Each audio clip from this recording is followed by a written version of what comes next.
అయితే ఈ ప్రపంచ యాత్రలు తిరిగే క్రమంలో నాకు ఆస్ట్రేలియాలో ఈ బ్యాగ్ ఇచ్చారు. ఇది 30,000 రూపాయల బ్యాగు. 3 సంవత్సరాలు అయింది.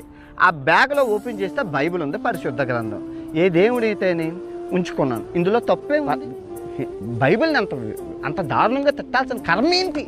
నీకేంటి? ఇప్పుడు మత్తాయి నువ్వేం సంసోన్ అంటే ఎవరో తెలుసా? అరే చిన్నప్పుడు పాటలు పాడుకోండి. ఇప్పుడు నన్ను ఏం చేయమంటావు?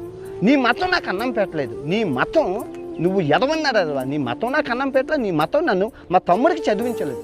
ఈ మతం నన్ను చదివించింది. మిషనరీ స్కూల్లో నాతో పాటు ఒక 50,000 మంది, 1,00,000 మంది దాకా చదువుకున్నారు. వాళ్ళంతా హిందువులే. మిషనరీ స్కూల్ అంటే చదువు చెప్తారు.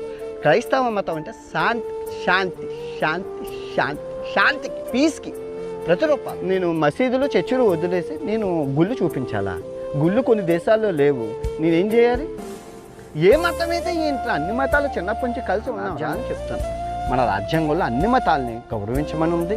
అన్ని మతాలతో సస్యశ్యామలంగా ఉండమని ఉంది. నీకు ఏ మతంలో నచ్చితే ఆ మతంలోకి వెళ్ళమని ఉంది.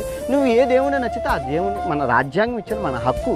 మీరు క్రైస్తవ మతం అంటే శాంతి శాంతి శాంతి శాంతి శాంతికి, పీస్కి ప్రతిరూపాలు.